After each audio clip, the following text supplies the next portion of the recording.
दोस्तों नमस्कार। आज हम महान लेखक राहुल सांकृत्यायन की एक नायाब कृति तुम्हारी शय का एक अंश तुम्हारे समाज की शय प्रस्तुत कर रहे हैं। राहुल सांकृत्यायन एक ऐसे विद्वान थे जो दुनिया भर की 36 भाषाओं के ज्ञाता थे और लगभग पूरी दुनिया घूमे हुए थे। राहुल सांकृत्यायन एक ऐसे महापंडित भी थे जो धर्म और अध्यात्म की चरम सीमा पर पहुंचे थे और उसके बाद वो एकदम रिवर्स गियर लगाकर कम्युनिस्ट बन गए।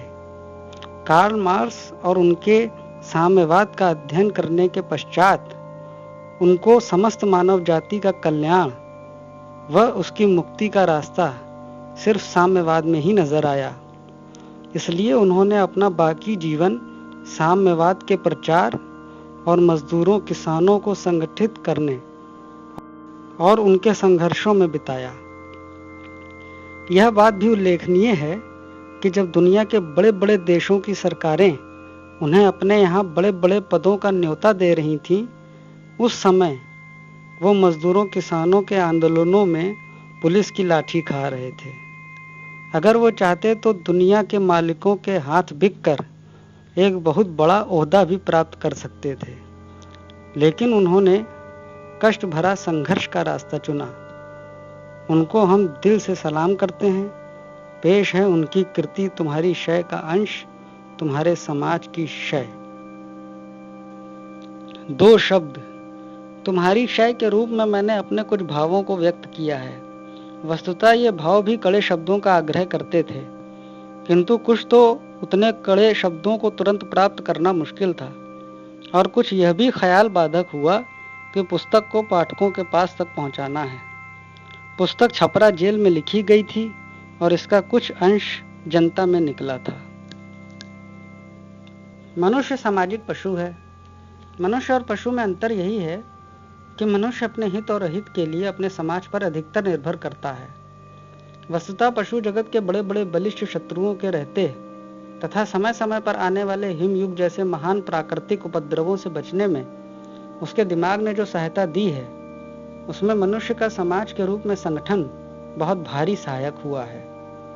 समाज ने पहले कमजोर मनुष्यों की शक्तियों को सैकड़ों व्यक्तियों की एकता द्वारा बहुत बढ़ा दिया और तभी वह अपने प्राकृतिक और दूसरे शत्रुओं से रक्षा पाने में मदद देते हुए भी अपने भीतर से ऐसे शत्रुओं को पैदा कर दिया है जिन्होंने कि उन प्राकृतिक और पाशविक शत्रुओं से भी अधिक मनुष्य जीवन को नारकीय बनाने का काम किया है। समाज का अपने भीतर के व्यक्तियों के प्रति न्याय करना प्रथम कर्तव्य है। न्याय का मतलब यह होना चाहिए कि हर एक व्यक्ति अपने श्रम के फल का उपयोग कर सके, लेकिन आज हम उल्टा देखते हैं। धन वह है जो आदमी के जीवन के लिए अत्यंत आवश्यक है। खाना, कपड़ा, मकान, ये ही चीजें हैं जिन्हें वास्तविक धन कहना चाहिए। वास्तविक धन के उत्पादक वे ही हैं जो इन चीजों को पैदा करते हैं। किसान वास्तविक धन का उत्पादक है, क्योंकि वह मिट्टी को गेहूं, चावल, कपास के रूप में परिणत करता है। 2 घंटे रात रहते खेतों में पहुंचता है। जेठ की तपती दोपहरी हो या माघ पूस के सवेरे की हड्डी छेदने वाली सर्दी, वह हल जोतता है, ढेले फोड़ता है। उसका बदन पसीने से तरबतर हो जाता है। उसके एक एक हाथ में 7-7 गट्ठे पड़ जाते हैं। फावड़ा चलाते चलाते उसकी सांस टंग जाती है, लेकिन तब भी वह उसी तरह मशक्कत किए जाता है, क्योंकि उसको मालूम है कि धरती माता के यहाँ रिश्वत नहीं चल सकती। वह स्तुति प्रार्थना के द्वारा अपने हृदय को नहीं खोल सकती।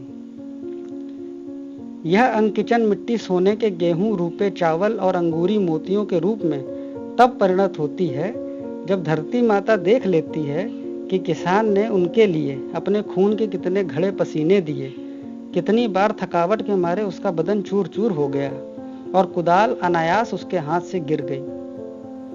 गेहूं बना बनाया तैयार एक एक जगह 10-20 मन रखा नहीं मिलता। वह 15-15, 20-20 दानों के रूप में, और वह भी अलग अलग बालियों में छिपा सारे खेत में बिखरा रहता है। किसान उन्हें जमा करता है, बालियों से अलग करता है। 10-10, 20-20 मन की राशि को एक जगह देखकर एक बार उसका हृदय पुलकित हो उठता है। महीनों की भूख से अधमरे उसके बच्चे चाह भरी निगाह से उस राशि को देखते हैं। वे समझते हैं कि दुख की अंधेरी रात कटने वाली है और सुख का सवेरा सामने आ रहा है। उनको क्या मालूम कि उनकी यह राशि, जिसे उनके माता पिता ने इतने कष्ट के साथ पैदा किया, उनके खाने के लिए नहीं है। इसके खाने के अधिकारी सबसे पहले वे स्त्री पुरुष हैं जिनके हाथों में एक भी गट्ठा नहीं है, जिनके हाथ गुलाब जैसे लाल और मक्खन जैसे कोमल हैं, जिनकी जेठ की दोपहरिया खस की टट्टियों, बिजली के पंखों या शिमला और नैनीताल में बीतती हैं। जाड़ा जिनके लिए सर्दी की तकलीफ नहीं लाता, बल्कि मुलायम ऊन और कीमती पोस्तीन से सारे बदन को ढके इन लोगों के लिए आनंद के सभी रास्ते खोल देता है। निठल्ले और निकम्मे ये बड़े आदमी, जमींदार, महाजन, मिल मालिक, बड़ी बड़ी तनख्वाहों वाले नौकर, पुरोहित और दूसरी सभी प्रकार की जोंकें किसान के कसाले की इस कमाई के भोजन का सबसे पहले हक रखती हैं। मजदूर भूपू लगते ही आंख मलते हुए कारखाने की ओर दौड़ता है। अभी कुछ दिनों पहले तक तो काम के घंटों का भी कोई निर्बंध ना था और अब भी अधिक मजदूरों वाले कारखानों पर ही वह नियम लागू है। वहाँ 3 आने और 4 आने रोज पर वह खटता है। इसी 3-4 आने में उसे बीवी, 3-4 बच्चों और बूढ़े माँ बाप की भी फिक्र करनी है। एक दिन भी निश्चिंत हो पेट भर खाना उसके लिए हराम है और उस पर से यदि वह बीमार पड़ गया तो नौकरी से जवाब। यदि बूढ़ा या अंग भंग हो गया तो आसमान के नीचे उसको और उसके बाल बच्चों को भीख देने वाला भी कोई नहीं।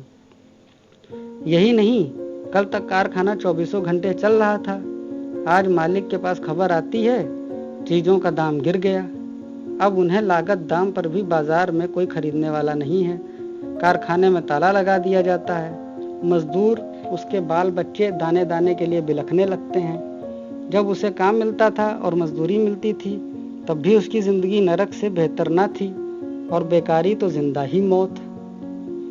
ऐसी तकलीफों को सहते हुए मजदूर तैयार करता है बढ़िया से बढ़िया कपड़े, चीनी, मिठाइयाँ और हजारों तरह की सुख विलास की सामग्रियाँ। वह अपने हाथों से खड़ा करता है बड़े बड़े महल, बंगले, बाग, ठंडी सड़कें, लेकिन खुद उसके लिए क्या मिलता है? उसकी झोपड़ी शायद ही बरसात में साबुत रहती हो। उसके बदन के लिए चिथड़े भी ढकने के लिए नहीं मिलते। कितनी ही उसकी अपनी बनाई चीजें उसके लिए स्वप्न की सी मालूम होती हैं। और मजदूर की हड्डियों, पसीने और चिंता से बनी इन चीजों का उपभोग कौन करता है? उनके खून के गारे से उठी अट्टालिकाओं में विहार कौन करता है? वही बड़ी बड़ी जोंकें, जमींदार, महाजन, मिल मालिक, बड़ी बड़ी तनख्वाहों वाले नौकर, पुरोहित। किसान और मजदूर जिसके लिए अपनी जवानी धूल में मिलाते हैं, अपनी नींद हराम करते हैं, अपने स्वास्थ्य का सत्यानाश करते हैं, वह उन्हें भूखा नंगा रख करके ही संतुष्ट नहीं होता, बल्कि पग पग पर उन्हें अपमानित करना अपना कर्तव्य समझता है। किसान और मजदूर गरीब क्यों हैं? क्योंकि उन्होंने अपनी कमाई, परिवार और बाल बच्चों को भूखा रख कर इन जोंकों को खुशी खुशी दे दी है। उन्हीं के खून से मोटी हुई ये तोंदें गरीबी के लिए उन्हें लांछित करती हैं। उनकी भाषा में इन गरीबों के लिए अलग शब्द हैं। आपकी तो बात ही क्या, तुम भी उनके लिए नहीं इस्तेमाल किया जा सकता। तू, रे, अबे से ही उन्हें संबोधित किया जा रहा है। बुरी से बुरी गालियों को उनके लिए इस्तेमाल करना अमीरी की शान है। उनके ही कारण गरीबी का शिकार मजदूर और किसान उनके सामने चारपाई पर नहीं बैठ सकता, खड़ाऊ नहीं पहन सकता, छाता नहीं लगा सकता। गांव के किसान की इज्जत और जानो माल जमींदार के हाथ में है। वह जैसे चाहता है उसे नाक रगड़ने को मजबूर करता है। यह तो हुई वास्तविक धन के उत्पादकों की अवस्था और जोंकें। मजदूरों और किसानों की कमाई उनके लिए अर्पित है। वे इसके सोचने की परवाह नहीं करते कि उनकी लाखों की तहसील और मुनाफे का रुपया किस तरह प्राप्त किया गया। क्या वे कभी यह सोचने की तकलीफ करते हैं कि उस एक एक रुपए को जमा करने के लिए किसान ने अपने बच्चों को कितनी बार भूखा रखा, कितनी माताओं ने अपने को नंगा रखा, कितने बीमारों ने दवा और पथ्य से महरूम रहकर अपने प्राण छोड़े। यदि उनको ऐसा ख्याल होता तो वे कभी 2000 की फोर्ड कार की जगह 30,000 का रोल्स राइस खरीदना पसंद ना करते। महीने में हजार रुपए मोटर के तेल में ना फूंक डालते। हाकिमों की दावतों और विलास के जलसों में लाखों का वारा न्यारा ना करते। यह सब अंधेर होते हुए भी किसी के कान पर जू तक नहीं रेंगती। समाज के पंच कह उठते हैं, अमीर गरीब सदा से चले आए हैं, अगर सभी बराबर कर दिए जाएं तो कोई काम करना पसंद नहीं करेगा। दुनिया के चलाने के लिए अमीर गरीब का रहना जरूरी है। समाज की बेड़ियां जेल खाने की बेड़ियों से भी सख्त हैं। उन्हें आंखों से देखा नहीं जा सकता, लेकिन जहां समाज कानून के खिलाफ, चाहे वह कानून सरासर अन्याय पर ही अवलंबित क्यों ना हो, कोई बात हुई कि समाज हाथ धोकर पीछे पड़ जाता है। कुएं में पानी है, जगत पर लोटा डोरी रखी हुई है। एक तरफ मंदिर के आंगन में भक्ति भाव से झूम झूम कर लोग रामायण पढ़ रहे हैं। जाति पाति पूछे नहीं कोई, हरि के भजे सो हरि के होई, गीता हो रही है। विद्या विनय संपन्ने ब्राह्मणे गवि हस्तिनी, शुनि चैव पशुपापा के च पंडिता समदर्शिन। विद्या और शील संपन्न ब्राह्मण, गाय हाथी कुत्ता और चांडाल सब में पंडित लोग समदर्शी होते हैं। महात्मा और पंडित लोग गदगद होकर अर्थ कर रहे हैं, जो है सब भगवान की देन है। सिया राम मैं सब जग जानी, करहु प्रणाम जोरी जुग पानी। चराचर जगत सब भगवान के रूप हैं, जो है सो उसमें कोई भेद नहीं। मालूम होता है चारों ओर समदर्शिता, विश्व बंधुत्व और प्रेम का महासमुद्र लहरें मार रहा है। उसी समय जेठ की दोपहरी में प्यास का मारा चमार आ जाता है। उसका कदम कुएं की ओर बढ़ता है। भक्तों में से कोई उसकी जात पहचानता है। कानाफूसी होती है। महात्मा और भक्ति रस में गदगद सभी श्रोताओं की त्योरियां चढ़ जाती हैं, आंखें लाल हो जाती हैं और सभी मानो जीते जी खा जाने के लिए उस निरपराध व्यक्ति की ओर दौड़ पड़ते हैं। उसका कसूर क्या? क्या कुएं से पानी पीना अपराध है? क्या समदर्शिता और विश्व बंधुत्व के वायुमंडल में कुएं से पानी निकाल कर पी लेना महापाप है? और यह मंडली कुछ ही मिनटों पहले जिस राग को अलाप रही थी, उसके रहते क्या ऐसा करना उचित था? उन व्यक्तियों में से एक एक से अलग अलग पूछिए, तुम्हारे वचन और कर्म में, मंतव्य और कर्तव्य में इतना अंतर क्यों? घूम फिर कर आप इसी नतीजे पर पहुंचेंगे कि समाज उनसे वैसा ही कराना चाहता है। किसी ऊंची जात के माता पिता की एक छोटी सी लड़की है। समाज ने मजबूर किया है कि उसकी शादी 8-10 बरस की उम्र तक हो जाए। 11वें बरस में वह लड़की विधवा हो जाती है। समाज कहता है उसकी शादी नहीं हो सकती। अब जिंदगी भर उसे ब्रह्मचर्य से रहना और इंद्रिय संयम करना पड़ेगा। कैसा ब्रह्मचर्य और इंद्रिय संयम, जिसके पालन में विश्वामित्र और पराशर, ऋषि श्रृंग और व्यास जैसे बड़े बड़े ऋषि बिल्कुल असमर्थ रहे। आज भी उसी विधवा लड़की का 50 साल का बूढ़ा बाप एक स्त्री के मर जाने पर दूसरी से शादी करने को तैयार है। उसके 25 वर्ष के भाई की स्त्री को मरे महीने से ज्यादा भी नहीं हुआ, लेकिन दूसरी शादी को बातचीत तय हो रही है। क्या समाज की अकल मारी गई है? क्या उसकी आंखों पर पर्दा पड़ गया है? क्या उसे मालूम नहीं कि इस अबोध बालिका से जिंदगी भर ब्रह्मचर्य और संयम की आशा रखना दुराशा मात्र है? क्या अपने पास पड़ोस में प्रतिवर्ष 1-2 गर्भ गिरते उसने नहीं देखे? इतने पर भी क्या वह नहीं समझ सकता कि यदि उस बालिका को खुलकर पुरुष समागम का मौका नहीं दिया गया तो वह छिपकर वैसा करेगी। खुलकर करने पर शायद वह रिश्ते और जाति का भी ख्याल करती, लेकिन छिपकर करने पर तो वह सबसे नजदीकी के संबंधी के साथ भी नाता जोड़ सकती है। किसी जाति का पुरुष जो उसे सुलभ है, उसके प्रेम का पात्र हो सकता है। इस गुप्त प्रलय का परिणाम वह जानती है। उसके लिए मृत्युदंड से कम नहीं है। यदि गर्भ ना गिराया जा सका तो उसे सबसे हल्की सजा यही मिलेगी कि उसके माता पिता, भाई बंधु, खून के अत्यंत नजदीकी संबंधी उसे किसी अनजान शहर में किसी सुनसान जगह में छोड़ आए, जहां उसे जीवन भर वैश्यावृत्ति या उसी तरह का कोई काम करना होगा। समाज के कारण उसके भाई बंधु उसे जहर भी खिला सकते हैं, हथियार से भी मार सकते हैं। यदि गुप्त संबंध को छिपाया जा सका तो गर्भ तो जरूर ही 1-2 गिराए जाएंगे। जो समाज इन सब बातों को अपनी आंखों से देखता है और इसके परिणामों को भी भली भांति समझता है, वह कैसे इतनी असंभव शर्तें अभागे व्यक्तियों के सामने पेश करता है? क्या इससे उसकी हृदयहीनता स्पष्ट नहीं होती? हर पीढ़ी के करोड़ों व्यक्तियों के जीवन को इस प्रकार कलुषित, पीड़ित और कंटकाकीर्ण बनाकर क्या वह अपनी नर पिशाचता का परिचय नहीं देता? ऐसे समाज के लिए हमारे दिल में क्या इज्जत हो सकती है, क्या सहानुभूति हो सकती है? बाहर से धर्म का ढोंग, सदाचार का अभिनय, ज्ञान विज्ञान का तमाशा किया जाता है और भीतर से यह जघन्य कुत्सित कर्म।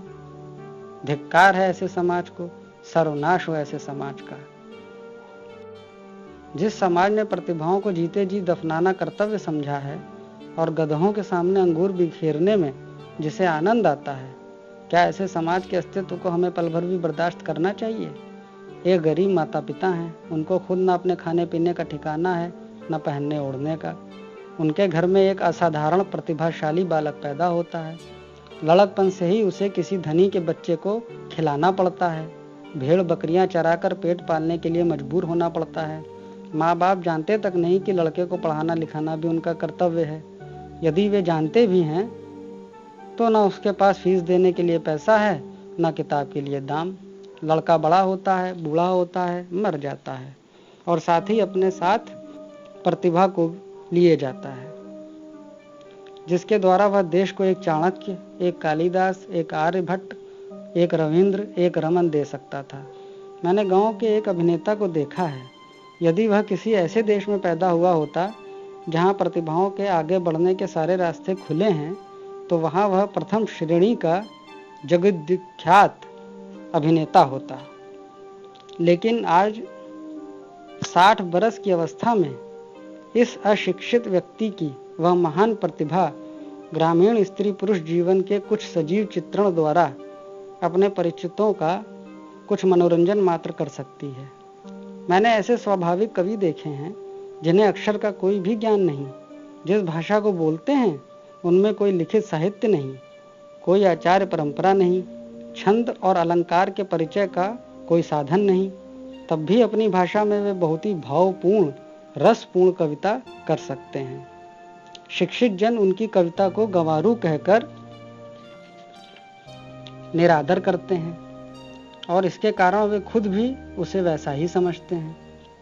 कवित्व के लिए बाहर से ना उन्हें कोई प्रेरणा मिलती है, ना प्रोत्साहन। सिर्फ अंतः प्रेरणा से मजबूर होकर वे कभी कभी कुछ गा लेते हैं। मैं गांव के एक लड़के के बारे में जानता हूँ। उसकी माँ विधवा है, नाम मात्र का थोड़ा सा खेत पुत्र और माता की जीविका का साधन है। लड़का गांव की पाठशाला में पढ़ने बैठा। असाधारण मेधावी, गणित में विशेष निपुण। प्राइमरी स्कूल में उसे छात्रवृत्ति मिली, जिसकी सहायता से उसने मिडिल पास किया। वहां भी उसने छात्रवृत्ति पाई। यद्यपि पर्याप्त न थी तो भी किसी तरह वह अपनी पढ़ाई को जारी रख सकता था। मैट्रिक में युक्ति प्रांत से उत्तीर्ण होने वाले कई हजार छात्रों में से उसका नंबर दूसरा या तीसरा था, किंतु जो 1 या 2 छात्र उसकी अपेक्षा अधिकतर नंबर से पास हुए थे, वे धनियों के लाडले थे। उनके ऊपर 2-2, 3-3 अध्यापक घर में अलग रखे गए थे। उन्हें हमारे उक्त तरुण की तरह खाने पीने की चिंता न थी। अब की बार फिर से छात्रवृत्ति मिली। वह कॉलेज में पढ़ने लगा।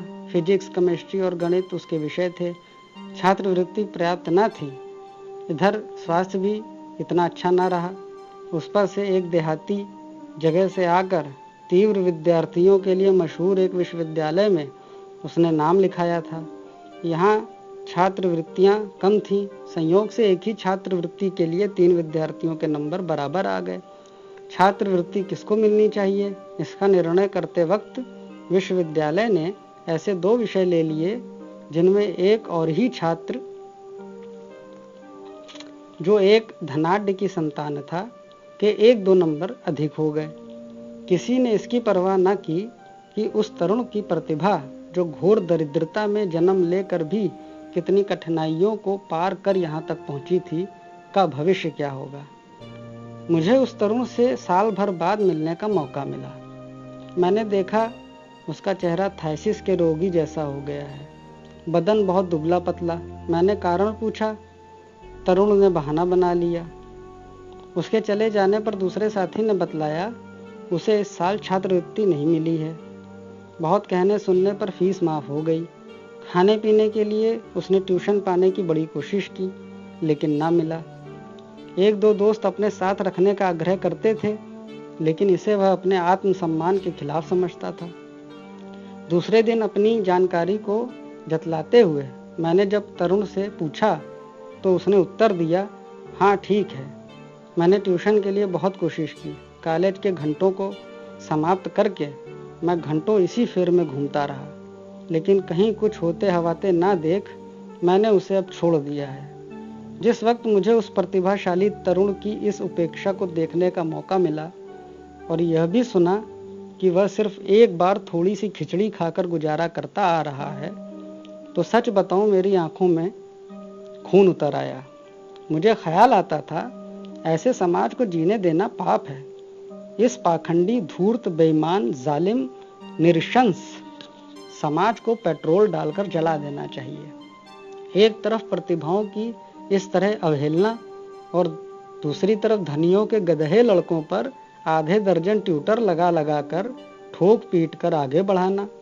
मैं एक ऐसे व्यक्ति को जानता हूँ जिसके दिमाग में 16 आने गोबर भरा हुआ था, लेकिन वह एक करोड़पति के घर पैदा हुआ था। उसके लिए मैट्रिक पास करना भी असंभव था, लेकिन आज वह एमए ही नहीं डॉक्टर है। उसके नाम से दर्जनों किताबें छपी हैं। दूर की दुनिया उसे बड़ा स्कॉलर समझती है।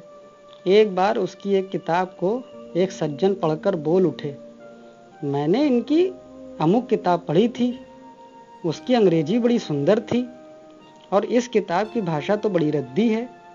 उनको क्या मालूम था कि उस किताब का लेखक दूसरा था और इस किताब का दूसरा। प्रतिभाओं के गले पर इस प्रकार छुरी चलते देखकर जो समाज खिन्न नहीं होता, उस समाज की क्षय हो। इसको छोड़ और क्या कहा जा सकता है।